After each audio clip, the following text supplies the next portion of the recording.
De mon point de vue, j'ai la meilleure vie possible. Je vis dans une famille aimante, j'ai des amis très proches, je fais des études qui me plaisent et je suis marié avec la femme que j'aime. Les gens qui m'entourent m'estiment et j'ai l'impression d'être à ma place.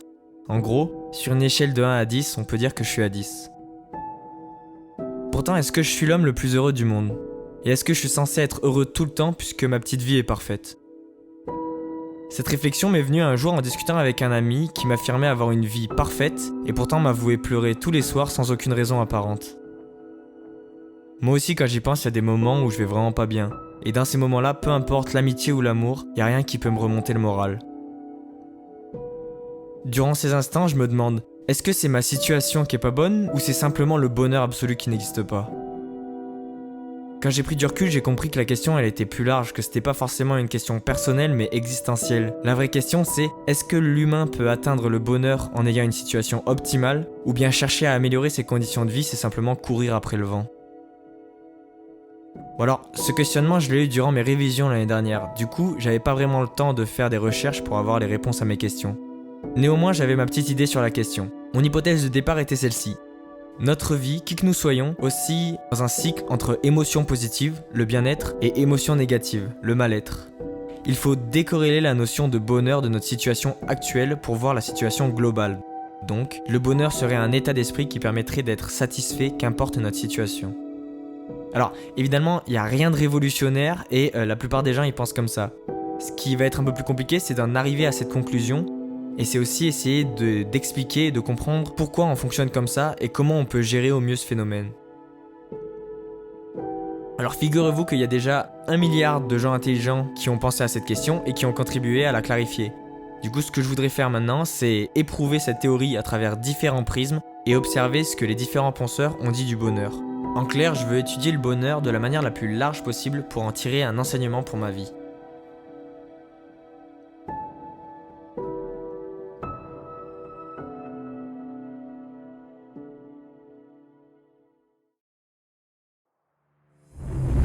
Avant de commencer, il faudrait peut-être savoir de quoi on parle. Qu'est-ce que c'est le bonheur ? Alors, Wikipédia nous dit « Le bonheur est, au sens courant, un état émotionnel agréable, équilibré et durable dans lequel se trouve quelqu'un qui estime être parvenu à la satisfaction des aspirations et désirs qu'il juge importants. » Dans cette définition, on a une partie de la réponse. Le bonheur, c'est un ressenti personnel, assez sympa, qui dure. Mais bon, concrètement, comment est-ce qu'on se représente le bonheur ? Alors moi j'ai demandé à différentes personnes de mon entourage quelle était pour eux la définition du bonheur, et c'est marrant parce que personne m'a répondu la même chose. Pour l'un c'était l'absence de souffrance et de difficultés dans la vie, pour l'autre c'était à 100% un état d'esprit, qu'importe notre situation, et pour la dernière personne, c'était simplement le fait de s'améliorer chaque jour et d'améliorer sa situation.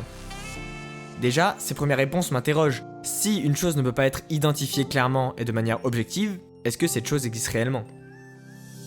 Pour partir à la recherche du bonheur, je pense qu'il faut se pencher sur 2 aspects de la notion. Premièrement, si le bonheur n'est qu'une question d'état d'esprit, alors quel est l'état d'esprit qu'il faut avoir pour connaître le bonheur ? Ce problème m'a poussé à aller interroger différents philosophes qui ont parlé sur la question. Ensuite, j'aimerais chercher à savoir si malgré tout, on peut quand même trouver des moyens matériels d'améliorer notre bonheur.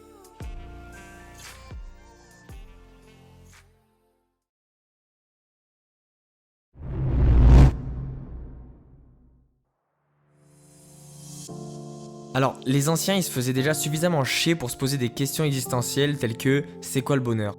Avec les philosophies qui ont été théorisées, on a pu faire un classement en fonction de leur rapport à la notion de plaisir et de désir.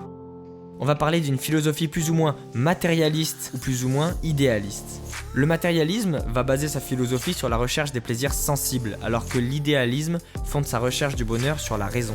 Dans le cadre de ce classement, on va essayer de personnifier les différents courants de pensée et les classer du plus ou moins matérialiste.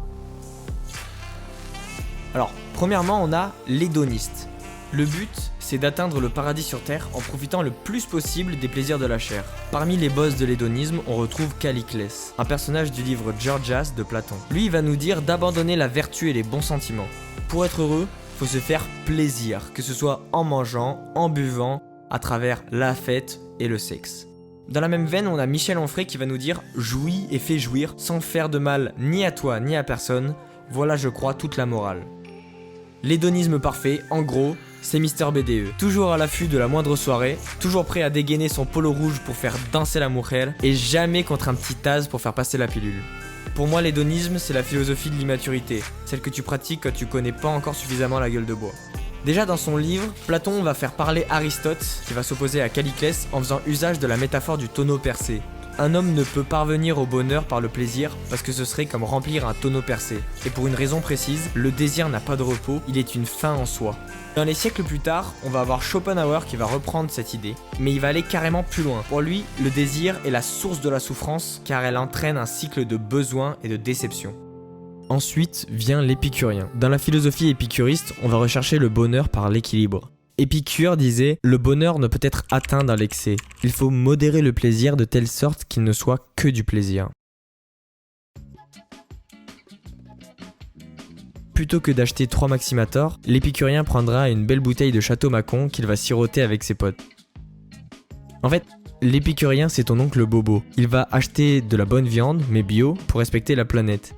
Il va acheter du bon vin, mais pas plus de 2 verres. Il ira courir chaque matin pour garder la forme et prendre sa dose quotidienne de dopamine. Pour nous aider à être un épicurien modèle, Épicure va nous concocter une petite classification de désirs pour nous enseigner ceux auxquels il faut résister et ceux sur lesquels on peut se lâcher. Premièrement, on va avoir les désirs non naturels et non nécessaires, parmi lesquels le luxe, la luxure et tout ce qui va se révéler être une addiction. Ces désirs-là, ils sont issus d'une dégénérescence et sont donc à fuir. Ensuite, on a les désirs naturels et non nécessaires, comme la gastronomie. Ça va être des désirs qu'il va falloir satisfaire, mais avec modération. Et ensuite, on va avoir les désirs naturels et nécessaires. Manger, boire, faire l'amour. Et ça va être des désirs qu'il va falloir satisfaire. Le petit hic, c'est que dans ces deux philosophies, tu vas avoir besoin de thunes pour être heureux. Parce que les plaisirs de la vie, quand t'as pas un rond, c'est plus difficile à s'en procurer. C'est pour ça qu'il y a des philosophes qui se sont penchés sur l'idéalisme, pour rechercher le bonheur en soi. Le stoïque. Alors pour aller plus loin dans le délire du mec qui a pas besoin de plaisir pour être heureux, on va développer le stoïcisme. Les têtes pensantes de ce mouvement sont Sénèque, Épictète ou encore Marc Aurèle. Ce qui est marrant, c'est qu'on voit que ces 3 personnages sont chacun d'une classe sociale différente. Épictète était esclave, tandis que Marc Aurèle était empereur. Le stoïcisme, c'est la philosophie du parapluie. Qu'il pleuve ou qu'il fasse trop chaud, c'est une philosophie qui va nous rendre imperméables aux événements extérieurs. Je pense que vous connaissez tous un peu le stoïcisme, puisque le stoïque, c'est lui. Mauvaise nouvelle. On peut pas plaire à tout le monde. Bonne nouvelle. J'en ai rien à foutre. Dans la pensée stoïque, on va faire la distinction entre ce qui dépend de moi et ce qui dépend du reste. D'un côté, on va avoir donc les circonstances extérieures, telles que la mort ou la maladie, qui vont être soumises à l'ordre du monde. C'est une sorte de déterminisme en gros. Et ça ne doit pas nous toucher. Par contre, il va y avoir ce qui dépend de nous, notre manière de nous représenter le monde, nos pensées. Par exemple, je peux choisir la manière dont j'appréhende la mort. D'ailleurs, Épictète disait « Ce ne sont pas les choses qui troublent les hommes, mais les idées qu'ils se font des choses ». Dans le stoïcisme, l'indifférence est la clé. On peut aussi retrouver des traces de stoïcisme dans le christianisme. Dans les béatitudes, Jésus va dire « Heureux les pauvres de cœur, heureux ceux qui sont persécutés par la justice, car votre récompense sera grande aux cieux ». Ce qu'apporte Jésus comme message peut se rapprocher de celui d'Épicure, dans le sens où il importe peu des événements que nous vivons. Cela ne doit pas nous impacter. Mais Jésus va encore plus loin. Il affirme que si l'on reste droit, qu'importe les événements, on doit être heureux dans la souffrance, car cela nous réserve une place particulière aux cieux. Pour Jésus, le stoïcisme n'est pas un parapluie. C'est le fait de savoir danser sous la pluie. C'est savoir tourner quelque chose de négatif à son avantage, ne pas se laisser déstabiliser par les événements. Bon ok, alors tout se joue dans la tête. Mais est-ce que ça veut dire pour autant qu'on est tous égaux devant le bonheur? Est-ce que c'est les philosophes qui sont les plus heureux? Est-ce que c'est les simples d'esprit? Ou est-ce qu'il y a plus de paramètres qui pourraient expliquer le niveau de bonheur des gens? Déjà, la particularité d'un paramètre, c'est que ça se modifie. Donc si on peut identifier les paramètres du bonheur, ça veut dire qu'on peut agir dessus. On va pouvoir parler de modélisation de notre bien-être. En fait, cette question, il y a déjà un organisme qui se la pose depuis maintenant une dizaine d'années. Cet organisme, c'est le Gallup World Happiness Report, qu'on va abréger en WHR. Cet organisme, il va avoir pour but de réunir un maximum d'informations relatives au bonheur, afin de créer une database sur le sujet pour venir en aide aux institutions. Dans ce cadre, ils ont créé une échelle, l'échelle de Cantril, avec la question « Imaginez une échelle avec des barreaux numérotés de 0 en bas à 10 en haut. Le barreau du haut représente la meilleure vie possible pour vous. Le barreau du bas, la pire. Sur quel barreau pensez-vous vous tenir en ce moment de votre vie ? Plus vulgairement, 10 c'est le paradis, 0 c'est l'enfer. Et au milieu, il y a l'emoji immeuble. On va essayer d'analyser un peu les différents résultats qui nous sont proposés. Dans le rapport, il est fait état d'une catégorie poids lourd, de 5 champions du bonheur qui sont systématiquement dans le top 10 des charts du fun. Ces pays sont le Danemark, la Suède, la Norvège, l'Islande et la Finlande. Et le rapport va démarquer plusieurs conditions qui, selon eux, permettent un tel contentement.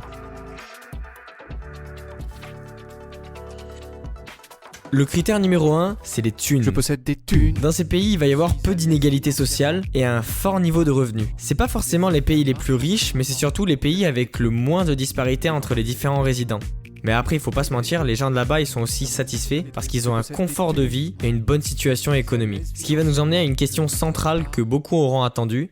Est-ce que l'argent fait le bonheur? Alors, il faudrait une vidéo entière d'1 heure pour expliquer ce phénomène, donc on va passer vite là-dessus. Cette question, elle est abordée dans l'étude If we are so rich, why aren't we happy? Et elle va démontrer que l'argent peut aider à mettre en place une certaine satisfaction, mais que jusqu'à un certain point. Au bout d'un moment, celle-ci va devenir plus un poids qu'autre chose. Et cette affirmation, elle rentre assez bien en écho avec la carte de l'étude de Gallup.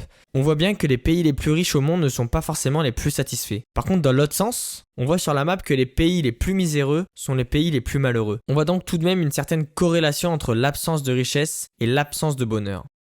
Pourtant, Harari, dans Sapiens, va faire une remarque intéressante sur ce sujet. Parce que on est quand même largement plus riche que les générations d'avant. Comparé à l'homme médiéval ou carrément aux chasseurs-cueilleurs, notre cadre de vie, notre confort, dû à notre création de richesse, est incomparable. Pourtant, est-ce que vous croyez sérieusement que nous sommes plus heureux en tant que société que nos ancêtres? La réponse que va apporter Harari à cette question me semble assez cohérente. Il va dire que contrairement à l'argent et au cadre de vie, il y a d'autres critères de bonheur qui sont plus impactants pour notre niveau de satisfaction. Ça va être par exemple la famille, la communauté, un mariage réussi. La réflexion de Harari qui découle de ce constat est de dire: est-ce que l'augmentation de la richesse et du confort de vie ne serait-il pas annulée par la décrépitude de la communauté et de la famille de notre société? Et ça me rappelle une phrase de Kinyer Kana qui, dans Cueille ta vie, va dire: Laissez un homme style à cinquantaine, sorte sa voiture, costard, cravate, tête droite, avance avec fière allure.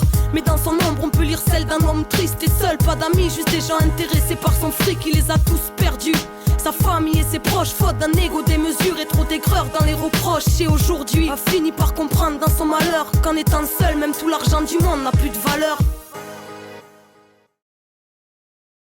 Donc en gros, on a plus de thunes, mais vu qu'on est plus seul, ça s'équilibre. Critère numéro 2, la cohésion sociale.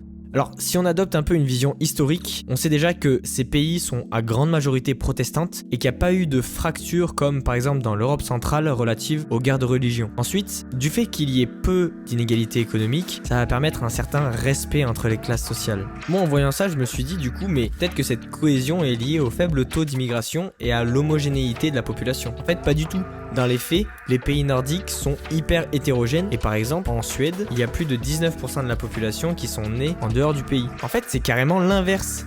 Dans le top 10 des pays les plus heureux, on va avoir une moyenne de 17,2% de personnes qui sont nées en dehors du pays, ce qui est le double de la moyenne mondiale. Au final, c'est peut-être juste que les gens là-bas ont appris à se respecter entre eux. Le critère numéro 3, c'est la qualité institutionnelle. Le rapport il va chercher à démontrer que la qualité institutionnelle des pays nordiques est un réel augmentateur de bonheur pour les populations qui y sont soumises. Cette qualité institutionnelle va être précisée par 2 points, la qualité démocratique du pays et la confiance des citoyens dans leurs institutions. En gros, le rapport va observer une corrélation entre la hausse de la corruption avec la baisse du bonheur, la capacité de l'État à protéger les droits de chacun de ses citoyens et la hausse du bonheur. Dans l'autre sens, les pays où règne le chaos vont être des pays où les gens sont plus malheureux. Ces dernières années, le pays qui est devenu de plus en plus malheureux, c'est l'Afghanistan. Je crois que j'ai pas besoin de vous faire de dessin pour que vous compreniez pourquoi. On peut faire un lien avec la théorie du contrat social de Rousseau. L'homme, pour le bien-être commun, est sorti d'un état de nature qui était en état de guerre permanent pour se ranger dans une société soumise à un état qui prohibe le conflit et exerce seul l'usage de la force légitime. Alors, le monde juridique, il a un peu un rapport particulier avec le bonheur. On a toujours cru qu'un moyen d'améliorer globalement le bonheur des gens, c'est de créer des règles. Cette recherche du bonheur par l'organisation de la société est tellement fondamentale que dans certains pays, cette notion va être inscrite dans la norme la plus importante et la plus fondatrice de l'État. Le bonheur va devenir en lui-même une norme constitutionnelle. Diderot disait que la notion de bonheur devait être la base du catéchisme civil. Ça a pas loupé. Life, liberty and pursuit of happiness. Ça, c'est une phrase très connue de la Déclaration d'indépendance des États-Unis. On a aussi notre version en France. L'article 1 de la Constitution thermidorienne en 1783 disait « Le but de la société est le bonheur commun ». En fait, c'est pas Thomas Jefferson qui a inventé cette notion, mais c'est John Locke dans son ouvrage An Essay Concerning Human Understanding. En s'inspirant de la philosophie antique, Locke va théoriser cette notion en la filiant à celle du droit positif. Il va déclarer que la nécessité de la poursuite du bonheur est la fondation de la liberté. Ce qui est marrant, c'est que comme je l'ai dit, Locke s'inspire des philosophies antiques d'Aristote et d'Épicure. Du coup, c'est plus une philosophie du bonheur par la raison que par le plaisir. En gros, c'est tout l'inverse de ce qui va être prescrit dans les traditions états-uniennes. Plus que l'attrait pour le plaisir, la propriété et l'intérêt personnel, ce qui est revendiqué par Locke, c'est la possibilité de faire ses choix en fonction de ce qui est le mieux pour nous. Locke nous dit que dans la poursuite de bonheur, on doit être libre de réaliser ses désirs, mais aussi de ne pas les réaliser, de poser le pour et les contre de chaque action et de le réaliser que si c'est réellement bénéfique pour nous. C'est ce qu'il va décrire comme le free will, donc le libre arbitre. Et c'est un truc de fou, mais c'est pas vraiment ce qui est mis en avant dans notre société. À l'ère de la surconsommation, de la publicité mensongère et des addictions à tout va, on se demande où est passée cette représentation du libre arbitre absolu. En fait, c'est pas forcément la liberté au sens propre dont il est question ici, c'est plutôt un état d'esprit. C'est cette situation qui est décrite dans la série Vinland Saga. Au début libre, le personnage principal est esclave de sa haine et de la vengeance. Au final, il ne fait pas ce qui est bon pour lui-même, ni ses désirs, mais plutôt les désirs de la personne qu'il veut tuer. Ça décrit la manière dont on peut être esclave de ses propres passions. A l'inverse, dans la deuxième saison, il est esclave. Et pourtant, il n'a jamais été aussi libre. Il s'affaire à faire ce qui est vraiment bon pour lui et son pote, et c'est dans ces moments qu'il va rencontrer le vrai bonheur. Faut aussi se souvenir qu'Épictète était un esclave, donc même en n'ayant aucun droit, il a quand même réussi à trouver le bonheur. Depuis 10 minutes, je parle d'une étude, ça a peut-être confirmé la pensée de certains ou remis en question celle d'autres. Maintenant, je vais exposer ce que je pense de ce qui est proposé par le WHR. Pour moi, cette question, c'est vraiment de la merde. Parce que les gens sont au courant de leurs conditions sociales et vont les mettre en balance avec celles des autres. Une personne défavorisée dira jamais qu'elle est à 10 parce qu'elle va penser que c'est mieux ailleurs. A l'inverse, ceux qui sont favorisés auront des standards plus hauts parce qu'ils se savent privilégiés. La question, elle est biaisée. D'ailleurs, dans une vidéo de Cyrus North, il va demander à des femmes et des enfants qui vivent dans un camp de réfugiés à combien ils sont heureux sur 10. Ils vont tous répondre une note haute, parce que la question était intrinsèque. C'était comment tu te sens, et non pas comment tu te sens vis-à-vis de comment tu voudrais te sentir. D'ailleurs, il faut se poser la question, un enfant né dans un camp de réfugiés ne pourrait jamais être heureux parce qu'il n'aurait pas accès à l'argent, à la cohésion sociale ou à une qualité institutionnelle ? Pour répondre, je crois qu'il faut introduire une nouvelle notion, la subjectivité de variation. Dans le livre de Daniel Todd Gilbert, Et si le bonheur vous tombait dessus, on vous propose d'analyser la courbe de bonheur des gens. Et on se rend compte qu'il y en a certains qui ne montent pas au-dessus de 7 et pas en dessous de 3. Mais du coup, ce 7 et ce 3 sont les seules variations qu'ils ont connues. Dans ce cas-là, est-ce qu'on peut dire que le 7 est le 10 de cette personne et le 3 est son 0 ? Au final, est-ce que tout n'est pas relatif ? Selon moi, dire qu'il y a des gens plus heureux que d'autres, ce n'est qu'une foutaise. On a tous la même palette d'émotions qui va de 1 à 10, mais nos repères ne sont pas identiques. Et c'est d'ailleurs ce que l'auteur va appeler la dilatation de l'expérience. Cette capacité de variation qu'ont les gens, est-ce qu'elle est seulement liée à leur vécu, ou est-ce qu'il n'y aurait pas aussi un peu de biologie dans cette histoire ?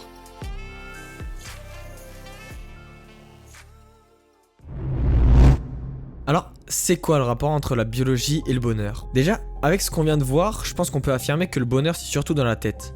Vous n'êtes pas sans savoir que ce qui se passe dans la tête, c'est contrôlé par ce qu'il y a dans la tête. En gros, ce que je veux dire, c'est qu'on a quelque chose dans la tête qui s'appelle le cerveau, qui gère l'ensemble de nos fonctionnements, nos pensées et nos émotions. Donc, si on veut savoir comment gérer notre bonheur, il faudrait vraiment s'intéresser à savoir comment notre cerveau fonctionne. En fait, ça tombe bien, parce que c'est le boulot de plein de gens. Alors, c'est pas forcément ma spécialité la bio, mais du coup j'ai lu plusieurs études et ça reste quand même assez compréhensible. Dans notre crâne, on a des neurotransmetteurs. Ces neurotransmetteurs vont faire passer différents types de molécules. Et ces molécules, quand les récepteurs les récupèrent, ça va être la fête dans notre tête. Là je parle notamment de la dopamine, de l'endorphine, de la sérotonine. En gros, toutes sortes de trucs qui riment avec...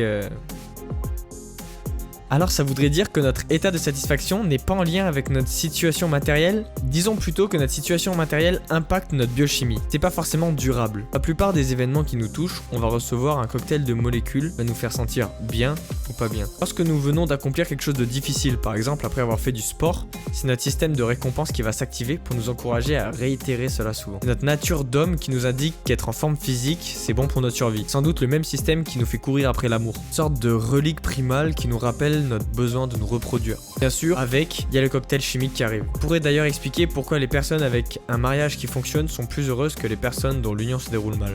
Lors d'un de mes entretiens avec un proche, il m'a confié qu'il était plus heureux depuis qu'il s'était mis régulièrement au sport. Que ce serait pas une sorte d'hédonisme chimique en fait. On va faire marcher notre système de récompense à fond pour recevoir notre dope quotidienne de dopamine. En plus, ça va être un cercle vertueux puisque plus d'être mal après une prise de drogue par exemple, on va être fier de nous puisque ça impacte positivement notre morphologie. En vrai, il n'y a pas que le sport qui fait cet effet. Le travail intellectuel, l'investissement bénévole et même le sexe sont des activités qui font fonctionner à merveille nos neurorécepteurs.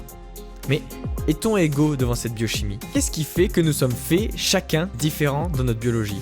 C'est notre ADN, nos gènes. Attention parce que là je vais lâcher une énorme bombe. À la suite d'une étude, des chercheurs ont affirmé que 50% de notre bonheur, de notre satisfaction dans la vie, est dicté par notre structure génétique. Cette étude a été menée dans le Minnesota en 1970, cherchait à démontrer que la génétique avait quelque chose à voir avec le bonheur. Alors comment ont-ils fait? Ils ont testé des jumeaux. Ils ont pris plein de vrais jumeaux séparés à la naissance, plein de faux jumeaux aussi séparés, et ils ont comparé leur niveau de bonheur ainsi que la corrélation entre plein de données dans leur vie. Il y avait donc 402 paires de jumeaux, 141 paires de jumeaux dizygotes et 261 paires de jumeaux monozygotes. Ces derniers étaient soit élevés ensemble, soit séparément. Alors, pourquoi cette dernière information? C'est grâce à ça qu'on a pu observer ce qui était acquis et ce qui était inné. C'est grâce à ça qu'on a pu découvrir que des personnes avec la même génétique mais un différent vécu avaient un même niveau de bonheur. Figurez-vous qu'on s'est rendu compte que 40 à 60% des différences de bonheur entre les personnes étaient dues à la génétique. Le reste, c'est plutôt l'influence individuelle ou l'environnement. À la fin de cette étude, les chercheurs concluaient « Essayer d'être plus heureux est aussi futile que d'essayer d'être plus grand ». Alors évidemment, ils vont revenir sur cette phrase plus tard en disant que c'était pas exactement ce que le résultat disait. C'est quand même un truc de dingue. Ça voudrait dire qu'il y a une sorte de loterie génétique à la naissance qui va permettre à certains d'être plus heureux que d'autres. Et c'est même pas une étude isolée. Vous imaginez bien que quand cette étude est sortie dans le monde universitaire, ça a été un raz-de-marée. En Allemagne, aux Pays-Bas, en Norvège, on a réitéré l'étude avec plus de jumeaux et les résultats étaient toujours identiques. La corrélation s'identifie entre 40 et 60% à chaque coup. Et en soi, je trouve ça assez logique. Notre bonheur est en partie déterminé par les émotions que l'on perçoit, notre capacité à les gérer. Forcément, les particularités de notre cerveau du fait de notre génétique influencent notre bonheur. La génétique a un lien avec à peu près tout dans notre vie. La manière dont on s'adapte à notre environnement, la manière dont on répond aux environnements, capacité mentale, nos capacités sportives, en soi, tout ce qui nous définit quoi. Donc l'influence génétique prend sans doute une part très importante et plus importante que ça en a l'air. Malgré tout, les recherches n'ont pas réussi à trouver un véritable gène du bonheur. C'est plutôt un ensemble de gènes qui permettent d'influencer notre bien-être. Il n'empêche que même si on ne sait pas exactement comment ça fonctionne, la conclusion de ces études est assez déroutante. Comme si le vécu d'une personne avait peu de conséquences sur son bien-être. Si au final, tout n'était qu'une question de récompense de notre cerveau animal qui nous envoie des stimuli pour qu'on aille chercher à manger. Harari, il dit que si nous acceptons l'approche biologique du bonheur, l'histoire n'a qu'une importance mineure puisque la plupart des événements historiques n'ont eu aucun impact sur notre biochimie. L'histoire peut changer les stimuli externes qui font sécréter de la sérotonine, mais elle ne peut pas changer les niveaux de sérotonine. Mais alors, quel bien a fait la Révolution française? Si les gens ne sont jamais devenus plus heureux, à quoi rime tout ce chaos, la peur, le sang et la guerre? Selon Harari, jamais les biologistes n'auraient pris la Bastille. Et finalement, s'il ne fallait pas se tourner vers la philosophie, la politique ou la sociologie pour trouver le vrai bonheur, mais vers les professionnels de la biologie. Et je parle pas de ton vieux prof de biologie là, je parle de lui ou de lui. C'est peut-être eux les marchands de bonheur de l'avenir. Là, je parle pas forcément de prendre de la drogue parce qu'on sait tous très bien que ça a des sales conséquences. Mais par exemple, le Prozac, qui est un médicament qui change le régime et relève le niveau de sérotonine, va permettre d'arracher des gens à la dépression. On n'irait pas vers un monde où chacun aurait sa petite dose de Prozac chaque jour pour avoir une vie toujours plus heureuse. Mettre à égalité les hommes et les femmes de leur régime de sérotonine, pour qu'il n'y ait pas d'inégalité biologique entre le bonheur des uns et des autres. Alors là, il y en a peut-être beaucoup qui ont tiqué parce que quand j'ai parlé de prendre sa dose tous les matins, c'est pas du tout une idée que j'ai inventée. Dans le livre Le meilleur des mondes de Aldous Huxley, le bonheur est une valeur suprême et les médicaments psychiatriques remplacent la police et le scrutin au fondement de la politique. Chaque jour, chacun prend sa dose de Soma, un produit de synthèse qui rend les gens heureux sans nuire à leur productivité et à leur efficacité. Il n'y a pas de guerre, de religion, de grève ou de manifestation pour menacer l'état mondial qui gouverne la Terre entière. Parce que tout le monde est suprêmement satisfait de ses conditions présentes, quelles qu'elles soient. Alors, c'est une dystopie, donc évidemment que ça a l'air monstrueux, et quand tu vois le nombre de pilules qui se vendent sur internet pour permettre de vous sentir mieux grâce à je sais pas quel composant ou je sais pas quelle vitamine, me demande si on est vraiment si loin de cet avenir.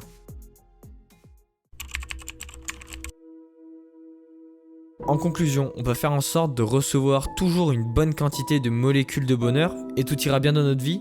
En fait non, parce qu'il y a un truc qui s'appelle l'adaptation hédonique. Cette notion exprime le fait que l'être humain a toujours tendance à revenir à un niveau stable de bonheur, même dans des circonstances positives. Quand tout va bien, on s'habitue et il nous faut toujours mieux. En gros, on n'est jamais content. Cette notion va rejoindre ce que disait Aristote et son tonneau percé. Le bonheur ne peut être atteint par le plaisir parce que l'homme s'habitue à sa situation. Dan Gilbert aborde le concept par le biais d'un exemple chiffré assez marquant. Dans son étude, il a classifié le bonheur des personnes qui ont gagné au loto et d'autres qui sont devenues paraplégiques après un accident. À la suite de ces deux événements, les personnes qui avaient gagné au loto étaient largement plus heureuses que les personnes victimes d'un accident. Mais après une année, les deux groupes se sont à nouveau retrouvés au même niveau de bonheur. L'homme s'adapte à sa situation, quelle qu'elle soit.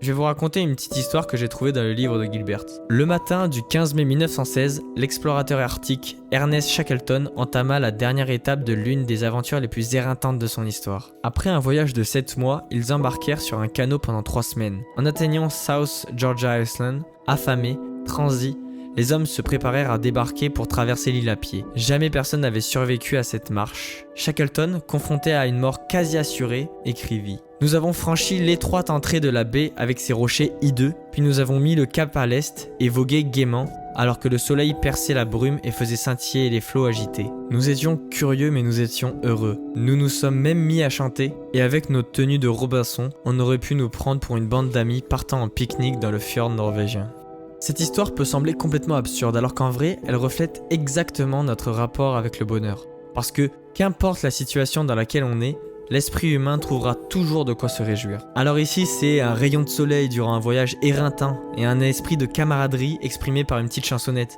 Pour d'autres, ce sera un petit café après un réveil beaucoup trop matinal. Et pour moi, ce sera une partie d'échecs pendant une pause durant 2 sessions de rédaction de cette vidéo. Mais est-ce que c'est ce rayon de soleil, ce café ou cette partie d'échecs qui est particulièrement satisfaisante ? Je ne crois pas. Je pense que c'est plutôt le voyage, le réveil et le travail qui vont magnifier ce moment. Et s'il fallait passer par la souffrance pour profiter des choses et être réellement heureux ? L'homme pâle va nous dire « Il n'y a pas vraiment de miel sans vinaigre ». Mais c'est une dinguerie comme c'est vrai. Est-ce que vous avez déjà mangé une pomme ? Je vais partir du principe que oui. Dans notre société, une pomme, c'est un fruit comme les autres qu'on a l'habitude de manger et donc qui nous extase pas plus que ça quand on le mange. Moi personnellement, je mange des pommes parce que Midi les Zouzous nous avait dit quand on était petit qu'il fallait manger 5 fruits et légumes par jour et puis c'est tout. Maintenant, est-ce que vous avez déjà mangé une pomme après une randonnée de 5 heures ? Là, je peux vous assurer que ce sera le meilleur fruit que vous n'ayez jamais mangé. Et en fait, on peut faire ça avec tout. Alors, depuis tout à l'heure, je parle de plaisir et non de bonheur. Mais je crois que ça marche aussi dans ce sens. On sait qu'on ne peut pas être heureux tout le temps. Il y a des moments où ça va pas et on peut pas s'y opposer. Alors, dans le stoïcisme, on va dire, on va se couper de ses émotions, on va plus ressentir ce malheur et c'est pas grave. Ok Batman. Non, moi ce que je propose c'est autre chose. Est-ce que vous vous rappelez de ce que je vous ai dit sur mon pote, qui pleurait sans raison apparente alors que tout allait bien dans sa vie ? Et si c'était simplement un moyen pour son organisme de lui faire ressentir un peu de peine pour qu'il puisse profiter pleinement des côtés positifs de sa vie ? Est-ce que dans le tapis roulant hédonique, on ne fabriquerait pas notre propre insatisfaction afin de mettre en lumière les moments particulièrement agréables ? Et si, dans un monde où la vie ne te force pas à avaler du vinaigre pour que tu puisses profiter réellement du miel, ton cerveau n'était pas programmé tout seul pour te faire ressentir ce genre de sensation ? Maintenant que j'ai dit ça, essaye de te rappeler toutes les fois où tu t'es pris la tête pour un truc banal. Et maintenant que tu y repenses, ça te fait ni chaud ni froid. Sans doute, est-ce ton organisme qui veut te donner un petit shot de vinaigre pour que tu puisses beaucoup plus profiter de la présence d'un ami ou d'un rayon de soleil. Comme le dit Albert Camus, la consolation de ce monde, c'est qu'il n'y a pas de souffrance continue. Une douleur disparaît et une joie renaît. Tout s'équilibre, ce monde est compensé.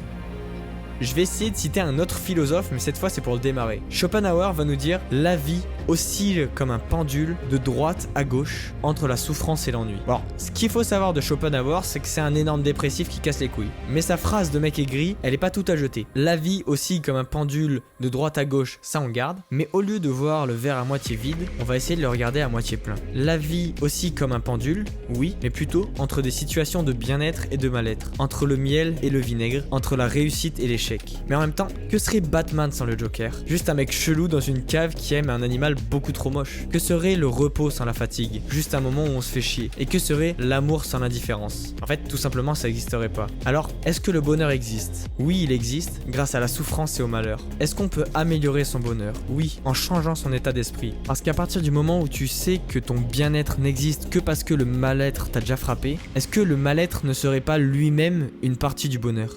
Je voudrais finir en abordant le mythe de Sisyphe. Cette histoire mythologique dans laquelle Sisyphe, puni par les dieux, sera obligé pour l'éternité à monter un rocher en haut d'une colline avant qu'il ne dégringole. Dans son essai, Albert Camus va dire cette phrase qui m'a beaucoup marqué.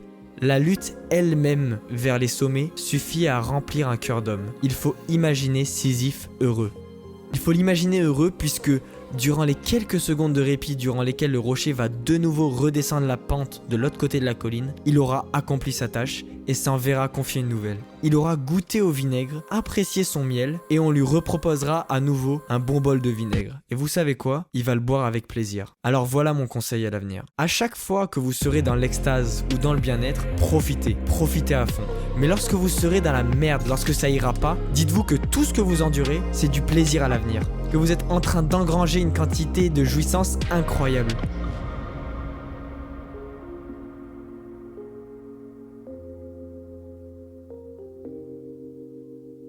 Le bonheur, c'est savoir profiter du miel, mais c'est surtout être reconnaissant pour le vinaigre.